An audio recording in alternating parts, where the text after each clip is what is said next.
All right. I hear. They used to flip tapes, you know, back and forth back in the day. Those Tape guys trading. Yeah, tape trading, man. Yeah, Or sending them to fanzines or something, right? Yeah, you know, stuff like that back in the day. Yeah, so yeah, sure. you got credit though, obviously, and I'm gonna pop it up here. So you got credit playing on this right here. What you're probably talking about? Probably talking about this one, right? Yeah, this one. Yeah, well, that's the CD that I put out. Right. So I'm going to show this though. This shows you as the guitar player back. Hold on a sec. I fucking lost you. Hold on a second. See the screen? No, hold up. No. What are you high? No, not at the moment. I'd like to get high. No, later. No, I have some business. I got a job to go do. No, no doubt. I'm actually, you're locked up right now. Yeah, I can't find you. Let me see. Where the fuck where'd you go? Yeah, we're gonna have to do this again because I can't find it. I can't find you. All right, I'm going to pop you off, and then I'm going to pop you back on, all right? So, the dude from Suicidal Tendencies was on, but we lost him for a second, so let's see if we can get him back on here. All right, he's not on. So what you do, log back off and just pop back on the same way you did, okay? All right, I'll try. All right.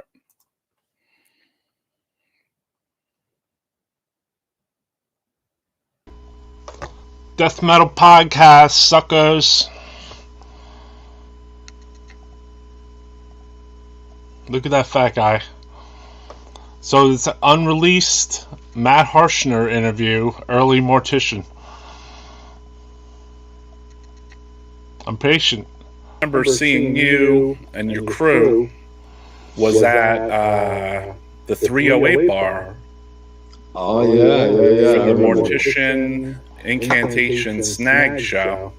Was that the show when that fight broke out outside? There was a show, yeah, and then like a bunch of like a cardboard city was over to the side, a bunch of bums.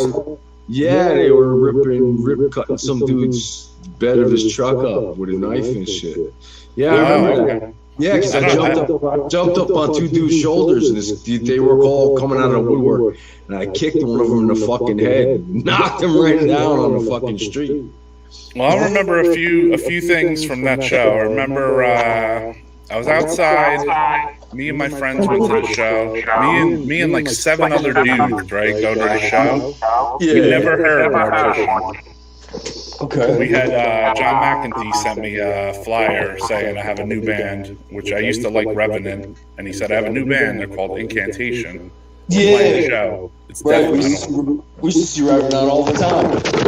Back in the day, yeah, we used to see Revenant back in the day. We used to go to streets. Yeah. I went to Streets too. I saw the Napalm Death Revenant Immolation show there too. Yeah. Sure, I went to that shit. Yeah, I saw the Chromags there. I saw a lot of bands there. Yeah, me too. Nuclear Assault. Yeah. There for that one. Oh, hell yeah. Sepultura. Yeah, Sepultura. Yeah, Chuck Schuldiner, rest in peace. Saw him there. Yeah, Death. Yeah, I call it Death, man. Back it up. CBGB's with Ludacris and Dead Brain Cells. That was a good show too. Yeah. So going back to the 308 bar though, this is what I remember. Okay. Yeah, go ahead, man. There was a show inside, right? Mortician starts playing. Right. Everyone just starts fucking moshing, bro. It got like crazy, dude. It was like a bunch of my friends and a bunch of your friends, I guess, at the time. We were just going nuts, and the show was like right on the floor. And then there was like the walls were made of glass. And then they got all sweaty and weird, and it got real slippery in there. And then the next thing you know, like one of those glass panels was like smashed. You know what I mean? I don't remember, man. And then outside, then the next part I remember is I guess we went outside because like either Incantation was over or something. Maybe Snag was playing. And we went outside and I saw what looked like, I think you, and some girl laying on someone's car having sex or something. I don't remember that. No. And then a few minutes later, I saw, I'm not going to say who, but I saw the same person smashing a window of that same car with their fist. Really? Yeah. Yeah, shit was nutty back there. Yeah, and then right after that, I had seen a bunch of your friends, I think, and then I saw a bunch of bums come out, and it was like a gang war. It was like there was some shit going down, like some of the stuff you said. I don't think I saw everything going on, but it was pretty wild, bro. Everybody was all fucked up. Hell yeah. I remember this. Well, I remember leaving. This is the funnier part. I remember leaving, going to leave. And then right as we were walking up the street, so it's like pretty, you know how the streets in New York City are pretty long. We're going up the street, and then all of a sudden, like, there's a bunch of cops in riot gear, and they're pulling out things to close off the street, like those big yellow barriers. Oh, And there was, like, literally people in fucking riot gear, like, running down the street like cops. We just like went around the barrier. So were you there for that? Yeah, I don't remember the cops or any of that. I guess I bailed. I got out of there. We were bailing too. So, but yeah, right when we were bailing, there was a bunch of fucking police coming in with riot gear on. No shit. Yeah. It was a wild show, man. For me, there was a lot of impact of that show because it was the first time hearing Mortician, you know? Obviously, you guys had been around for a little while. Right. I'm assuming the demo was recorded. Obviously, the rehearsal demo was recorded. So if we go back to, I got some other photos here. So I got some photos. So I got a photo here. And you guys, I guess Mortician rehearsed in Matt's basement. You guys, I don't know if you had recorded the rehearsal demo or not, but then you guys played a show at Cheers. And then here's a photo from this you probably never saw. Okay. Right. Yeah. And there's you look like you're wearing possibly a death. I think it's Bloody Gore. Yeah. Now, do you recognize anybody in the background there? There's a couple dudes. No. No? Those aren't your boys right there? I can't see. And then there was this photo, which maybe you'll be able to see, and I think you might know this dude. And you let me know. Oh, that's Dan Silverman. Yes, he jumped up on stage at the end, and we did Legion of Death. he sang some Legion of Death. You guys did a Legion of Death cover after the show was over? Yeah, right at the end of our set, the Mortician set. Dan jumped up there. Mm-hmm. Yes, Dan Silverman. Pretty classic photo, right? Yeah, hell yeah, man, no doubt. Yeah. Blast from the past. That's great. So basically at this point, had you guys recorded the rehearsal demo, or? Yes, I do believe, yes, because we did the rehearsal demo and then we did the first show. Yeah, that was the first and only show I ever played with them. Right. And then the first Mortician show. Yeah, the very first one. And then I know that Incantation played that show too with the lineup from Profanatica, those type of guys like Paul Ledney. Yeah, correct. You know if there's any other bands on that show? Do you remember? Not that I remember. Any other good memories from that show? No, it's just good times. Just, back in the day, we were stoned, we were smoking pot. Yeah, you guys just had what, like three songs, 4 songs? Yeah, just the 3 songs. Mm-hmm. 3 songs. Yeah. Yeah, I couldn't pick up the flyer fast enough. And this obviously was a photo also from that show, a little bit clearer of you. Yeah, I was like 18. You're playing your Flying V back then. Yeah, I bought that. Matt Sitcher sold me that guitar. Oh yeah? Yeah. I see you rocking a chain wallet, like we did back in the day, right? Yeah, still got it. Oh shit, still got it. Oh man. What were you tuned to back then? Oh shit, I don't know. I don't remember. You don't know? No. I got this photo right here of you guys at your party spot, I believe. Does this bring back any memories to you? Yeah, I remember that picture, but I don't remember where that was taken. Yeah, that's Matt. I don't know. We used to hang out at the golf course, Bluefield, I don't know, Bluefield School, where we used to go to school. We used to hang out at the golf course a lot. Yeah, you guys had a few like outside party spots, kind of like I did with my friends. Sure, we used to have kitty parties and all sorts of shit. Jeff Reamer, rest in peace, also from Morpheus Descends. He used to go up there and hang out. We always have big bashes up there, big parties. Yeah, who's that dude in the back there? You don't even know, right? No.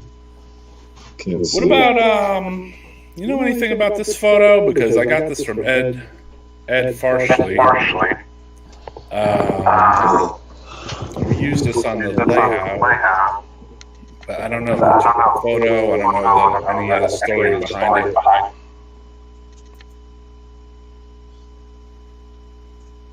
Yeah. I remember that. What's the story behind this? Obviously, I wasn't there for that, but I remember that picture. Yeah, he climbed into someone's burial spot. Obviously, well, there was an old cemetery that those guys all went to. Mm-hmm. You guys had a party spot in the cemetery too, like my friends. They went there. I wasn't there for that. They went there. They all came back to Reamer's house.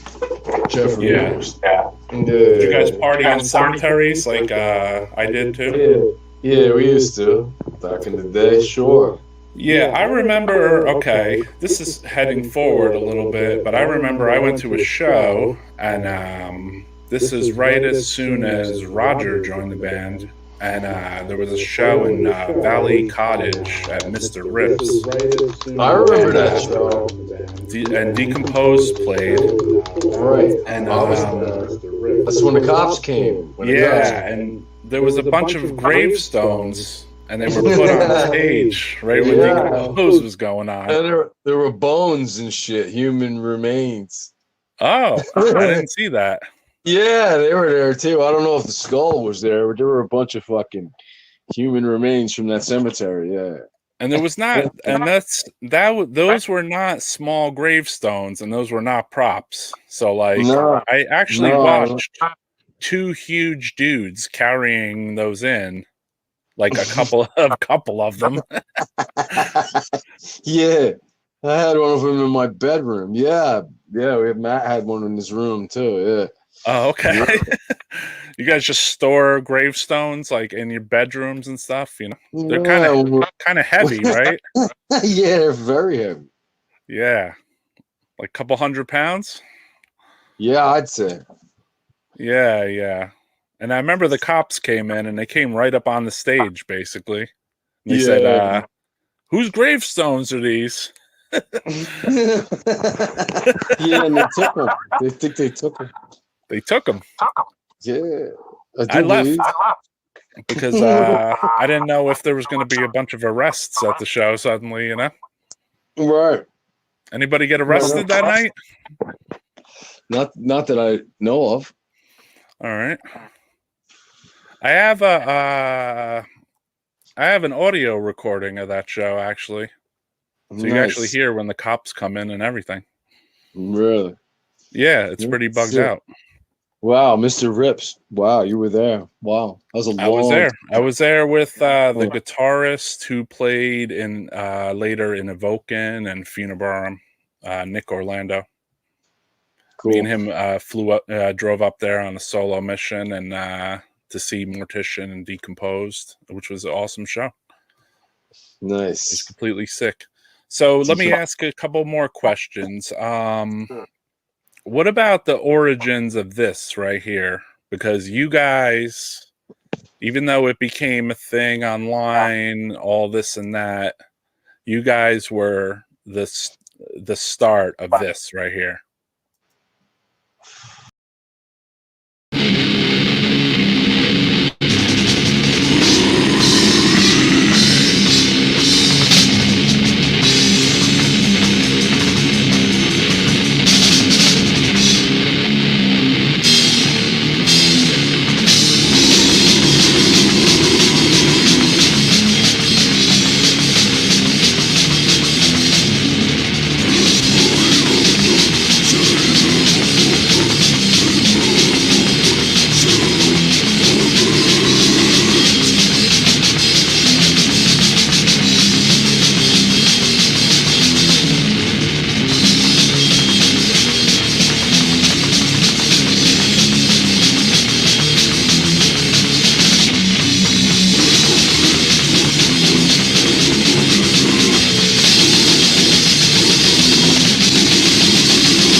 Well, yeah, NYDM. Yeah, that was Will. That was Will's thing. We were SVDC, Spring Valley. Yeah. Oh, that's right. You guys had SVDC on the back of your jackets, right? Yeah, yeah, So, but originally, some of the members kind of like coincided with both, right?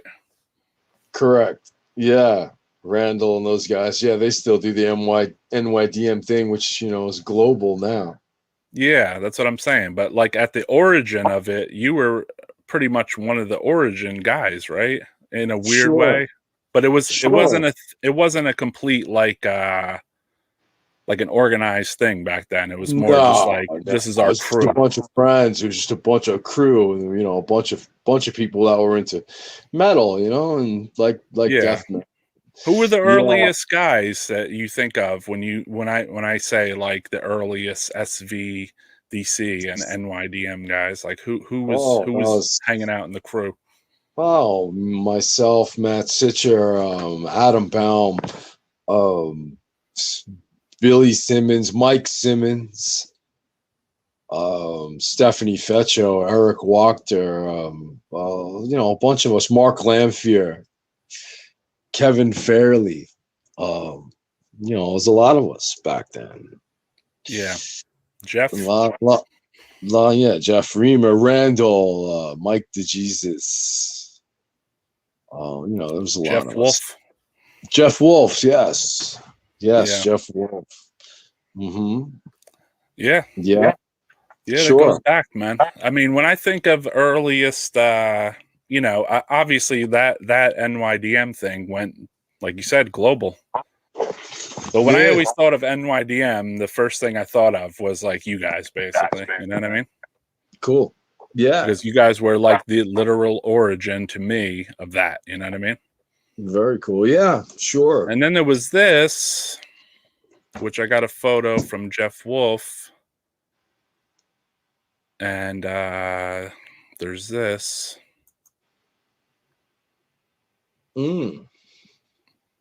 Nice. Which you could tell me about this, maybe? Blow it up. Let me see. Oh, that's pretty cool. I don't know. That had to be Matt's. That's Matt's That's Matt's vest. Matt Stitcher's vest. Right.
Death Metal Podcast AM edition for waking up for all the all-night headbangers. So obviously we weren't trying to go live, but yeah, play some rare old interview. It's got a whole graveyard scene on the back there. I'm fat as hell, right? Andy Gardner came up with the logo. Okay.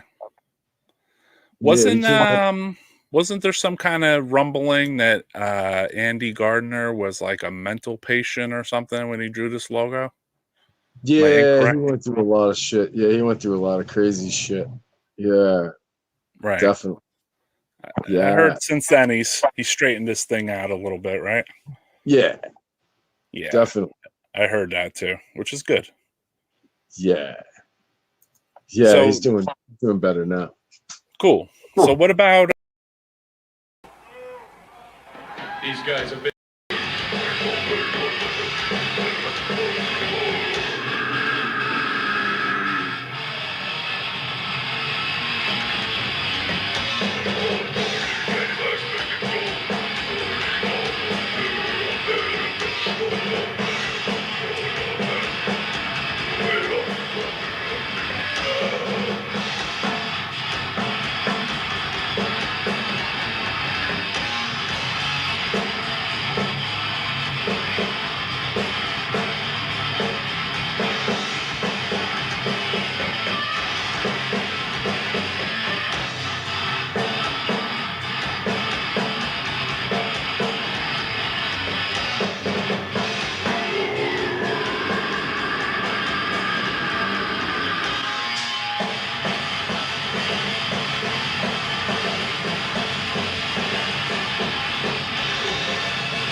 Is my guitar sound treble shit or what?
All right, any fans of coffins out there? That's what they want to know. You're not familiar with them? They're super brutal. Yeah, they're sick as hell. They're slow. I'm a fan. I know them. Unchino. Headless guitars? I didn't see anything with headless guitars there. So yeah, what else we got here in the Chamber of Death? I'm the extension of the witching hour, I guess. Like, somebody asked for me to go live, so here we are. I was in the chat anyway. Headless guitars are as fine as they work. It's the egos that need fixing. Pharmacist. You need a pharmacist, bro? Sounds like a personal problem. Wait, you know what? We should go back to that interview, right? So going back to like the Mortician and Matt's basement and everything, was Will or did Will make up some of the original riffs? Did you guys bring any from Bloodcore? Well, no, yeah. Well, like I said, it was Bloodcore, but then became Mortician. Will came in with me and myself and Matt Sitcher, and Will wrote all the lyrics and the bass lines, and me and Matt. It was just always me and Matt Sitcher playing drums and guitars. When Will came in, he wrote all the lyrics, and that's when those guys started getting serious. They wanted to, right. What would you say that like your influences were for guitar or back in the day? Oh, back then, I loved old Destruction and Celtic Frost, Venom. I love old Venom. Mm-hmm. Stuff like that. Right. And what about Matt? Because Matt was playing blast beats that were kind of a little bit faster than normal, basically. Oh yeah, he was very fast. He was he was very fast. No doubt about that. And were you guys playing so loud that the cops would come by your house and say, like, shut that fucking music? Not really. No, they never really bothered us over there. No. Mm-hmm. They didn't really fuck with us here and there, but not really. No, we were in the basement. Yeah, they didn't really bother us. No. Was there did you guys practice a lot before the rehearsal demo, or not really. Not really. We just a couple of times. It's only a few times. And you just was that rehearsal demo recorded with like some kind of 4-track or some kind of machine, or was that just like an open mic? That was recorded on a little micro tape recorder. Her Matt Sitcher's brother recorded on a little micro tape recorder in the basement. Okay, cool. Yeah, that's cool, man. I don't think anyone knows some of this stuff, so that's why. That's also why I'm doing this, because people, right. That's like some origin shit there, man. Yeah, no doubt. Then especially when I considering the songs and the blasts and everything going on. Like, this is 1989 we're talking about, not 2009 or 2019. Like, you guys were doing something back then that was like way ahead of its time in a way. I mean, yeah, you had your Napalm Death and you had this and that, but it's like with the low vocals of Will and then the low ass bass. Were you were tuned down pretty low back then, or were you tuned a little more standard? Yeah, we were low, definitely. Yeah.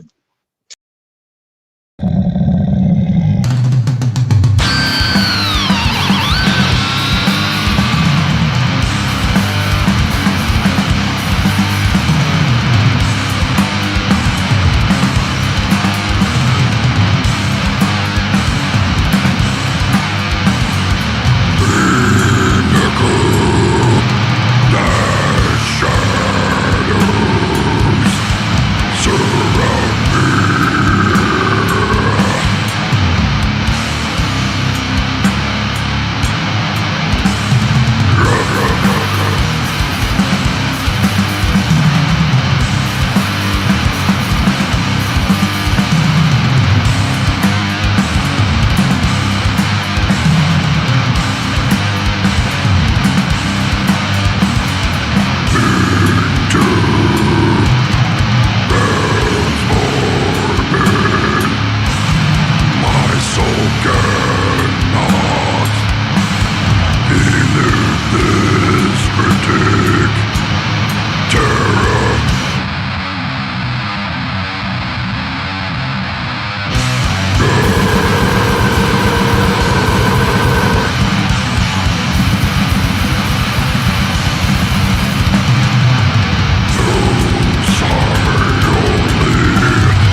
Death Metal Podcast.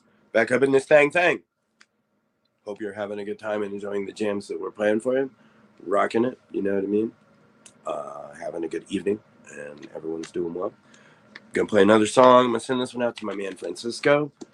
Francisco and I became friends relatively recently in what as close to in person as you can without meeting in person, if that makes sense. I remembered his name because you definitely remember a name like Francisco Pulido, and he had ordered something from me on eBay, I think it was a demo or something, and I think he bought a couple things of me. I maybe bought a couple things of him. Bought the Hypocristian 7-inch, actually in Texas, but not from him. I was in a band that was on tour, and I bought it from this weird small anarchist bookstore that Liz from Anarchism actually worked at and ran, and I kind of nerd boyed out, and she was just kind of like, I'm just working my shift, dog. And it was another reminder that, we're all just people. But it was super cool. About the Hypocristian 7-inch. Loved the cover art and the presentation. Took it home. Loved it. And just continued to follow it. And then years later, here we are.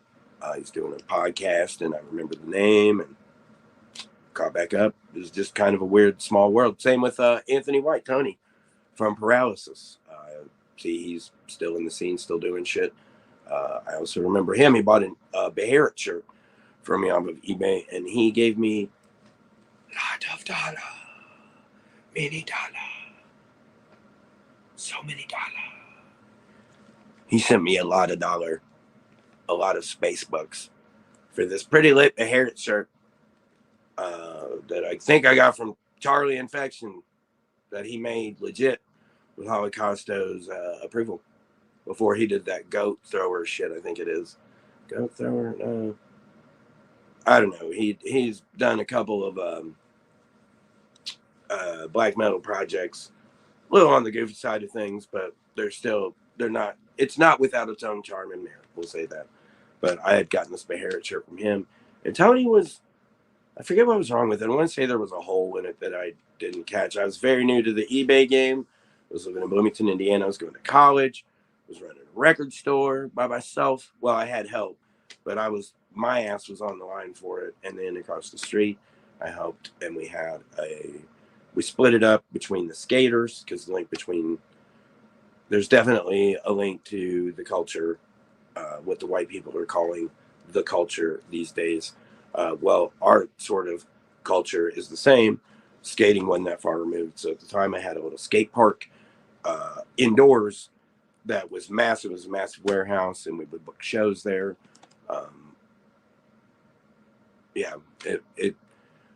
I was just hustling to try and keep food on the table at home. I was playing in bands and DJing at the time, running a record store and running the spot. I literally did not have time to work a lot of hours at a regular job, so I sold tons of the shit that didn't sell at the record store. I sold online, and that was my introduction to eBay, and that's how, again, I met Francisco. And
You know, It's like, we need shows. yeah, it's Don't like, care.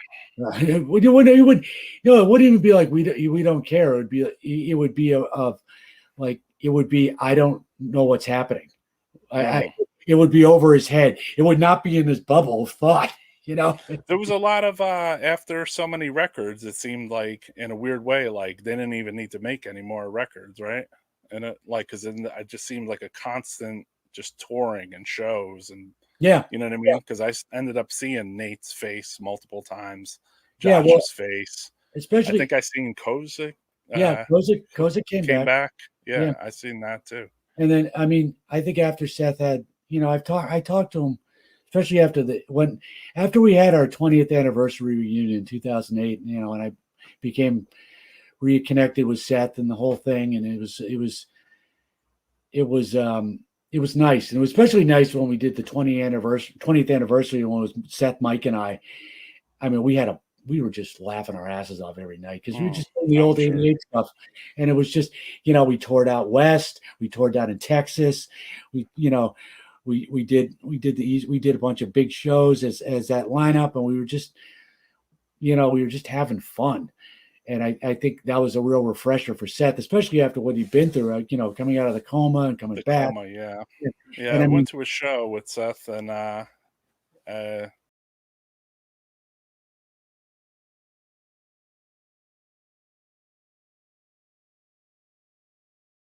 even the live gig was played a little faster than how we recorded it. And that never left me, honestly. It never left me either, but I'm just looking at it from an outsider's point of view. You know what I mean? I feel true. like people are starting to say, you know what? Fuck it. Who gives a fuck, dude? You know? Like, yeah, okay, I mean, this band sings about some controversial shit. All of a sudden, like, I mean, and also in New Jersey, we don't fucking play around, obviously. We're fucking maniacs, you know? No. Yeah, at any place I ever go, that's like, even a couple guys I was talking to, like Marine guys, are like, oh, you're from Jersey? Everyone we ever met from Jersey, and these are Marine guys. We're like, you fuckers are crazy. I'm like, all right, a little bit crazy, but we're also truthful, you know? This is how it is, and we're not going to take shit or get taken advantage of, you know? It's like, we're going to say it's something. the level of truthfulness that's so brutal that basically people are fucking scared of it.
start building character with people, and things happen, and then they happen for a reason because things align with people correctly, you know. And it's good. It's nice that it happens that way. I think a lot of it's missing.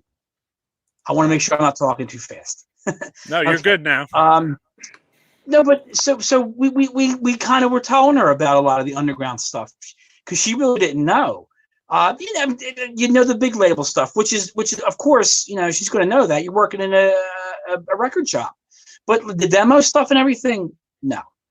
An old Goreaphobia show, or like you know, like Ripping Corpse or something, and then like the band is like, so this is the first time we're gonna play this song ever, you know what I mean? And that happened a lot at G Willikers, and I for me that used to put shivers up and down my arms because I was so into the bands, you know what I mean?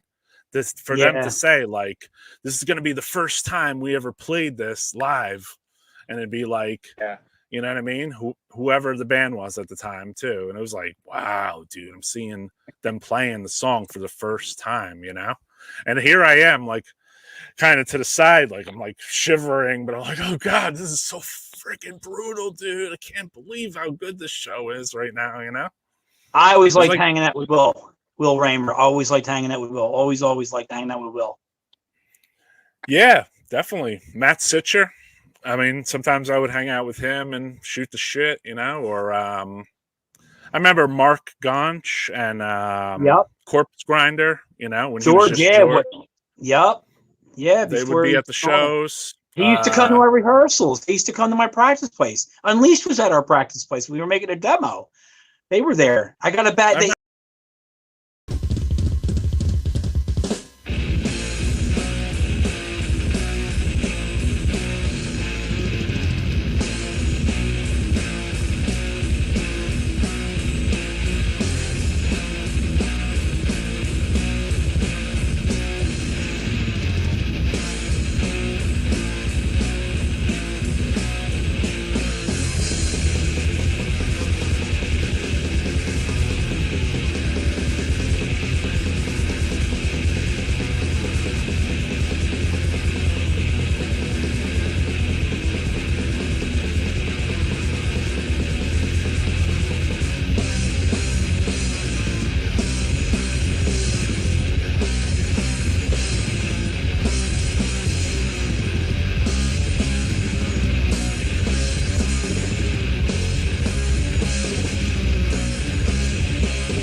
Right, Death Metal Podcast, middle of the night edition. Actually, it's 6 a.m. here in the USA. I was just talking to somebody from Finland on Facebook, so we'll try to. I don't think he's going to come on now, but we're going to try to do an offline interview with him at some point. He got a cool label, and he does a pretty dope Facebook page about Finnish death metal. And he's a sick artist, actually, too. So let's see what else we got for you guys. Straight to Russia.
All right, Death Metal Podcast. We're going to do a few more and then we're out of here. This was the AM edition.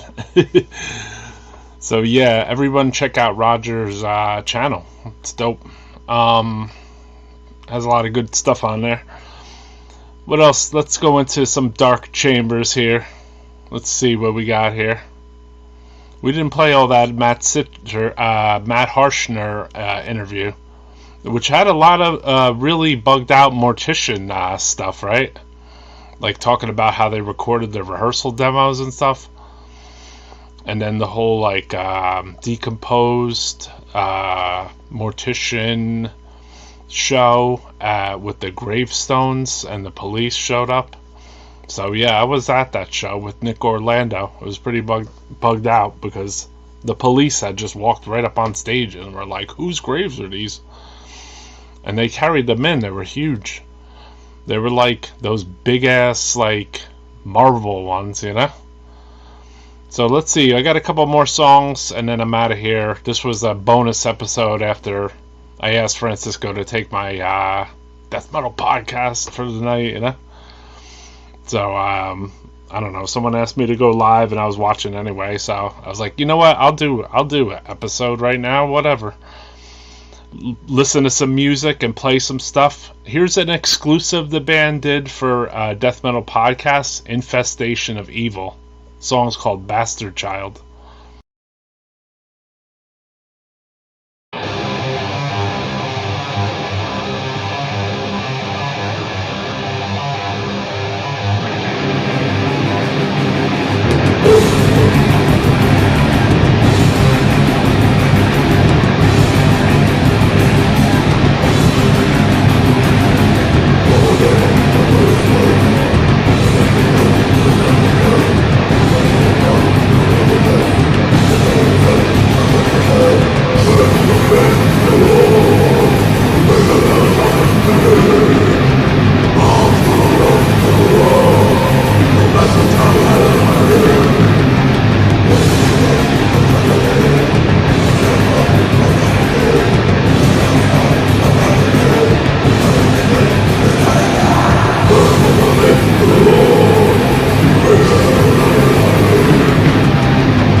Sorry, guys, it didn't play correctly. Hold on a sec. Let me see if I can get it to My play. business.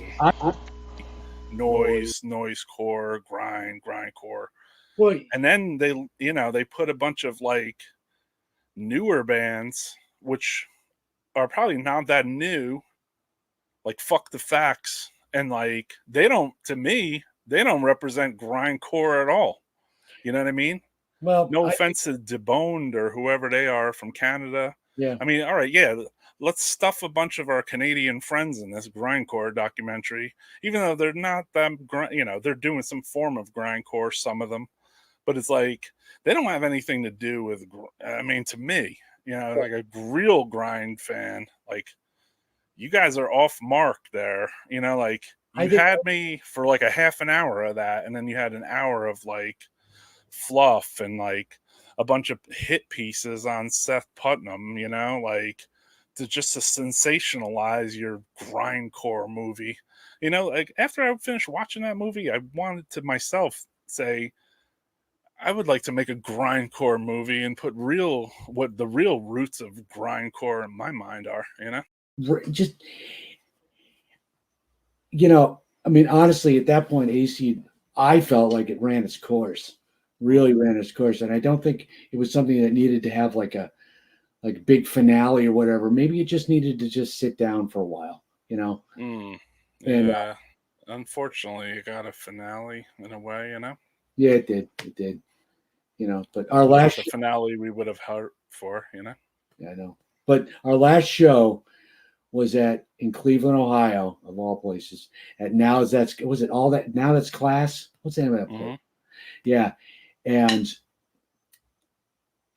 this girl pulled pants down and gave him a blowjob on stage while we were playing. And there were constant fights in the audience, and I lit the drum set on fire. Oh, shit. And that was you had a finale then. That was the last show. And I mean, you couldn't.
Your soul goes to pieces over and over again.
right, guys. So we're gonna kill this episode for tonight. This was Death Metal Podcast bonus edition. Look out for the Disma coming. The pre-order's up for this if you guys are interested. So there's not many copies. I guess you could call it a limited edition. The pre-order's up. I'm out of here though. I'm just gonna put the ad up. This is limited edition. This is the green version right here. So check it out if you guys want to support necroharmonic.com. So thank you everybody for tuning in to Death Metal Podcast tonight. The bonus edition. See you. Wouldn't want to be you.